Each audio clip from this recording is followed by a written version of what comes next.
Alors moi, je voulais aborder avec vous un des traits de caractère de Sam, qui est le don du dessin.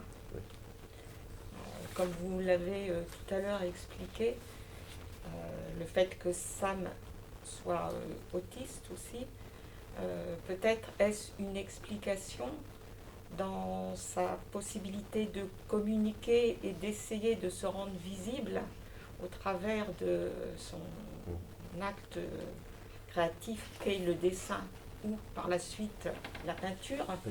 Mais dès le départ, dans le roman, on comprend à quelle importance peut avoir pour Sam ce talent. Et la question que je voulais vous poser, c'était le fait de savoir, est-ce que véritablement Sam est conscient de ce don, ou est-ce que c'est plus un acte, je dirais, peut-être impulsif? Alors, je pense qu'au début, c'est purement naturel. Enfin, c'est naturel. Oui, c'est naturel. C'est une variante de la nature, du développement d'un être humain. Je ne considère pas que mon fils soit anormal, pas plus que mon héros Sam est anormal. Je pense qu'il n'y a pas d'anormalité dans la nature. Il y a la nature, avec ses tentatives, ses choix, ses errements ou ses réussites. Mais c'est la nature. Donc, je crois qu'au départ, et c'est un peu le cas de mon fils, il exprime beaucoup de choses par le dessin. Il n'a pas le don du dessin. Ses dessins sont très enfantins, mais en fait, c'est pour l'expression des sentiments, ou de ce qui peut s'approcher le plus d'un sentiment, soit de la réprobation, soit de l'enthousiasme, ça passe beaucoup par le dessin. Donc je pense, pour Sam, le personnage, il dessine spontanément le monde dans lequel il vit comme une tentative de l'apprivoiser et de l'avoir avec lui, de pouvoir comprendre le monde. Le besoin de repasser par le filtre du dessin lui permet de supporter le monde dans lequel il vit. Par la suite, il sera mis en institution et là, il découvrira des techniques différentes puisqu'il aura des professeurs qui se rendront compte de son don et l'aideront à passer à d'autres techniques. Entre autres, l'huile qu'il devra apprendre parce que le dessin, c'est le dessin et l'huile, c'est autre chose. Et il apprendra l'huile et il trouvera dans la peinture à l'huile une réalisation personnelle qui fera qu'à ce moment-là, il utilisera de façon consciente la peinture pour communiquer, avec un interrègne aussi où il aura compris que le dessin lui permet d'influencer les autres. C'est-à-dire que on peut travestir la réalité dans le dessin et faire enfin en l'occurrence il s'agira de chantage sur un des professeurs, un des enseignants spécialisés de l'institution dans laquelle on l'aura enfermé. Et donc ce glissement du dessin compulsif à l'art, et donc à la possibilité de communiquer par l'art, ça je tenais beaucoup à le développer à travers Sam. Et ça va même jusqu'à des positions politiques, puisque pendant la guerre de 14, il va faire des triptyques qui sont révoltés contre les conditions du front de l'Ouest, c'est-à-dire la Champagne, la Somme, et tous ces endroits épouvantables où on a bombardé des cathédrales, Reims en particulier, et assassiné des centaines de milliers de petits soldats français, allemands, anglais, australiens, et voilà. Et donc il y a une révolte qui passe par l'art, c'est ce qu'il y a d'un peu... Enfin bon, non, je ne vais pas parler de la fin, mais c'est vrai qu'on en parlait tout à l'heure, on disait, c'est vrai que il y a une donnée de violence dans le roman qui est une violence de la vie humaine, d'autant plus évidente pour le début du XXe siècle, qu'on a eu quand même non seulement des traditions sociales qui étaient violentes, mais également un conflit qui a été non seulement écrasant, mais juste après le conflit. Et là, on peut peut-être avoir une bonne pensée pour nos ancêtres, la grippe espagnole, avec 600 millions, enfin 60 millions, pardon, de morts. Donc une pandémie un peu plus sérieuse que la nôtre, et sans doute parce que les gens étaient étaient fragilisés par 4 années de guerre, 5 années de guerre. Voilà, toute cette violence-là, on peut la transmettre, je crois, on peut la faire comprendre par l'art, par la littérature, ou en l'occurrence par la peinture, ou la musique. Enfin, je crois que c'est Jorge Sempron qui parlait des camps de concentration en disant que la seule solution pour faire comprendre à ceux qui n'y sont pas allés, c'est la littérature. C'est de le raconter. Un témoignage brut, c'est pas suffisant. Il faut rajouter du style. Je ne lui dis pas forcément raison, mais j'ai tendance à penser qu'il a raison. Alors justement, j'apprécie que vous en parliez parce que j'avais sélectionné un petit passage, notamment lorsque Sam rentre dans une crise de rage, lorsqu'il arrive à voir au travers donc, des publications de l'époque, la cathédrale de Reims qui est complètement bombardée et qui est dans un état lamentable. Donc il a une double souffrance, je suppose, déjà en tant qu'artiste, parce que le patrimoine architectural qui représente tout ce que les tailleurs de pierre à l'époque ont pu faire, tout ce travail de l'artiste est saccagé. Et une fois de plus, il est confronté à une violence terrible, à une agressivité terrible. Et pour canaliser, je pense, tout cela, il s'enferme dans son atelier et il va donc réaliser effectivement les 12 triptyques de guerre. Pour un temps, tu n'es plus sorti de ton atelier, tandis que les mornes s'endormaient d'un sommeil à peine troublé par les souris montées des caves.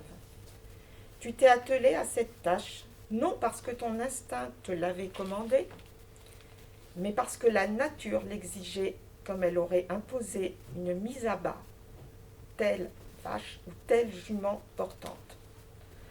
Agité de pensées inquiètes, dans une présence au monde vécue tout entière, dans l'écrasement fébrile de la peinture sur la toile, matin, après-midi et soir, jusqu'à ce que la nuit s'éclaire de l'aube, là où l'on ne sait plus si l'on dort ou si l'on rêve, si l'on se souvient ou si l'on devine, les temps qui viennent, tu as entamé le cycle de tes 12 triptyques de guerre. Les panneaux centraux représenteront des reliefs de cette architecture gothique où tantôt les hommes sont des étoiles, les pierres des animaux, les voûtes des nuages et les nervures des plantes érigées jusqu'aux aquillons dans leur azur. Derrière ces constructions mutilées se déploieront toutes les péripéties et les variantes de l'anéantissement. Sodome et Gomorrhe revisités, les champs de France et de Belgique soulevés par le feu des batailles, leurs cieux envahis de tourbillons soufrés et de bourrasques de fer. Sur les latéraux, on verra des prophètes, des saints et des saintes estropiés, des anges amputés, des archanges aux ailes ébréchées, tous exhibant les attributs exigés par la statuaire ecclésiale, et tous le regard tourné vers le spectateur. Tu n'auras plus quitté ton chevalet. Tu n'auras utilisé que les pigments à ta disposition, sans en renouveler la réserve. Convaincu que l'esthétique n'a plus de place en cet ouvrage, tu n'auras que peu noyer ta palette et tes teintes en seront troublées. Sur ces fonds bouleversés se pencheront donc les figures détournées de fines lignes noires, ainsi que des plans de vitraux, comme à ton habitude, où l'on reconnaîtra les visages des anges de Megiddo, autant que ceux de Roger, piteux prophète Jérémie, de Philomène en Marie-Madeleine, vêtue de ses cheveux, du pasteur Nicole en Saint-Paul armé d'une épée, les figures des deux tantes en Sainte-Pélagie et Sainte Thaïs, celle de Thomas enceinte du même nom avec son équerre, celle d'Héger vêtue de la peau de bête du Baptiste. On y verra Auguste en Saint-Roch avec son chien et son bubon, Tante Nette en Sainte-Marthe, Moron en Saint-Pierre et ses clés, le Pierre Mouque en Saint-Jude avec sa massue, Le jeune Lancenéen Bert dans Saint-Jean avec son calice et son serpent. Le notaire Bérard en Saint-Barthélemy avec sa peau et son couteau.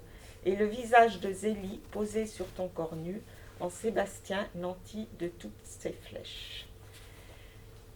Donc là, c'est amusant parce que il. C'est peut-être exagéré, non?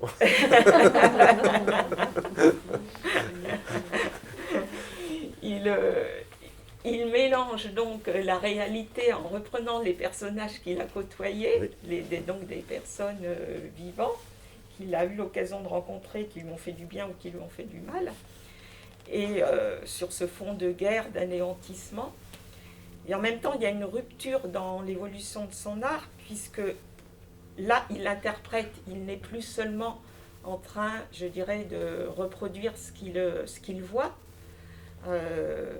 parce qu'en définitive, ce qu'il aimait aussi, c'était ça, de façon impulsive. Oui. Vous avez même dit compulsive, à oui. savoir que, est-ce que ça l'angoissait s'il n'arrivait pas à avoir du moment pour, oui, je pense, oui. pour dessiner? Oui, oui, c'est ça. Oui. Alors que là, il est vraiment dans la démarche d'un artiste en pleine création et qui se rapproprie et s'intègre au monde. Il y a non seulement ça, non seulement il s'intègre à... bon, il faut dire que les années 15, 16 et 17 ont été particulièrement difficiles et la violence humaine passe tout ce qu'on avait vu jusqu'à présent. Ça a été pire par la suite, mais disons que la guerre de 14 a été quand même l'invention dans le 20e de cette violence qui a duré, en tout cas la première moitié, sinon plus. Et il se rend compte non seulement qu'il a besoin de témoigner de ça, et d'abord il fait un travail un peu à la Rouault, c'est-à-dire qui est quand même un travail qui est réaliste. Oui. C'est transposé, mais c'est des personnages réalistes et un décor réaliste. Et puis, il se pose la question longtemps, pendant tout le roman, de la représentation du monde. Comment est-ce qu'on peut témoigner le mieux possible de ce qu'est le monde? Et il a longtemps pensé que c'était dans la précision du dessin, ou dans des dessins vides, sans personne, rien que des décors. Et puis là, il a une sorte de révélation à base de térébenthine, et il commencera plus tard à effacer la peinture qu'il a faite, et à donner une impression d'inachevé ou de transformation de la peinture un peu, et là on pensera à Bacon, avec des formes qui sont au départ humaines et qui se transforment par des coulures ou des effacements ou des boursouflures en des sentiments, enfin un témoignage de ce qu'est la vie transposée. Il n'aura d'ailleurs aucun succès lors de son exposition à cause de cette vision non réaliste qui est en avance sur son temps. Voilà. Mais pas de beaucoup, hein, parce qu'à partir de 20, on a de plus en plus de gens. On a les cubistes et puis les choses changent, évidemment. Alors ça aussi, l'évolution de la peinture, il la vit tout seul dans son coin, dans sa petite campagne de petits campagnards. À un moment donné, je dis que la critique de Suisse romande est très éloignée de Paris, donc ça prend beaucoup de temps pour savoir quels sont les courants pour que ça arrive jusqu'à Lausanne ou jusqu'à Genève, où ça a pris beaucoup de temps. C'est pas tout à fait vrai, mais quand même, il découvre le pointillisme alors que c'est déjà une tendance qui est quasiment démodée en 10. Et donc il essaye d'être en rapport avec l'humanité, mais il est déjà dépassé par tous les grands peintres qu'on connaît. Donc je me suis quand même inspiré de peintres connus pour parler de l'évolution de Sam. Mais vous avez raison, c'est bien une façon encore une fois, de saisir la vie en disant, voilà, on en témoigne par un acte artistique, plus que par une compilation journalistique ou encyclopédique de la chose. Et particulièrement pour la violence.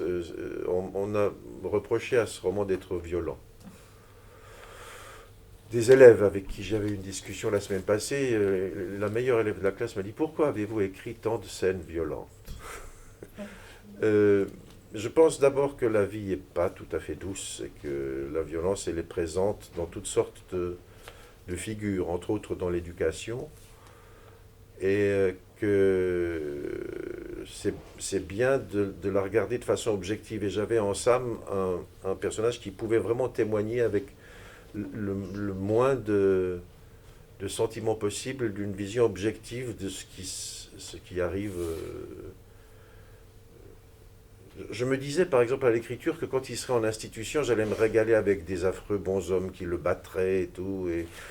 Et pas du tout. Il se trouve qu'en Suisse, on était en avance sur le traitement des enfants handicapés, plus qu'en France d'ailleurs. La grande nation, elle avait tendance à les interner, tandis que nous, on avait déjà, par le biais du protestantisme, enfin de l'Église libre en particulier, on avait des gens qui s'occupaient d'essayer de les améliorer. Et donc, il n'y avait absolument aucune raison de rougir de ce qui s'était passé. Donc les chapitres sur l'Institut sont plutôt positifs parce que j'ai rien trouvé d'historique pour donner dans le genre Zola. Voilà. Mais je fais des coq à l'âne, excusez-moi, je m'égare. C'est surtout que je trouvais intéressant que cette sensibilité autistique, j'utilise le terme à la fin parce que le terme autiste arrive en 15, hein, avant ça n'existe pas. La première définition des troubles autistiques, c'est 1915. Donc je l'utilise en 17 parce que je me suis appliqué aussi à ce que le vocabulaire soit d'époque, qu'il n'y ait pas d'erreur de nomenclature ou de choses comme ça, avec tout d'un coup, je ne sais pas, une montre électrique alors qu'elles étaient à gousset mécanique. Que les premières montres de poignet existaient déjà, mais voilà. Et donc, cette vision de la vie, de sa difficulté, de ses grâces comme de ses douleurs, à une époque où il se trouve qu'il y a eu beaucoup plus de difficultés que de bonheur facile, c'était bien d'en parler au travers de ce garçon. Qui considère la violence, celle qu'il exerce, comme celle qu'il subit, comme des faits et non pas comme des... Et c'est une chose qui me fascine chez les autistes, c'est-à-dire qu'il n'y a pas de... c'est comme s'il y avait un regard objectif. Mon petit garçon est tombé dans l'escalier à l'âge de 4 ou 5 ans, il est tombé dans un escalier comme ça, il s'est arrivé en bas, il ne pleurait absolument pas. Il était juste un regard, légère incompréhension de pourquoi il s'était fait mal, pas de manifestation sur la douleur ou sur le plaisir, il n'y a pas. C'est une des choses qui m'a amené aussi à créer ce personnage de Sam. Parce qu'il fait des choses pas très jolies, même. Enfin, à un moment donné, il assassine un chien. Les élèves de gymnase de Nyon étaient absolument choqués qu'il ait assassiné un chien handicapé en plus. Moi, je suis né à la campagne. Les chiens, quand ils étaient malades, ils étaient guéris à coups de carabine. On trouvait ça normal. Dans les années 60-70, bon, c'était dans le Jura vaudois, donc on n'était pas très en avance, il faut bien le dire. Mais c'était des choses courantes. On voyait les lapins se faire déshabiller, on les mangeait le dimanche. C'était normal. À un moment donné, il y a un cheval qui a abattu un abattoir. Moi, j'ai vu ça. C'était plus au Merlin, c'était avec le pistolet, mais c'est assez violent quand même. Et la méthode n'a pas beaucoup changé pour abattre un cheval. Et si vous expliquez ça aux petits-enfants des villes, alors ils sont très choqués, quoi. Et même les parents des petits-enfants des villes trouvent qu'on ne devrait pas faire ça. Et pourtant, on a mangé de la viande de cheval pendant... Mais on est dans une période où la censure publique est très facile actuellement. Et ce roman, il est aussi écrit un peu contre ça. Il est aussi écrit comme un texte qui revendique le droit à l'expression claire et franche, sans jugement moral de ce qu'on rencontre dans l'existence, dans la vie, quoi.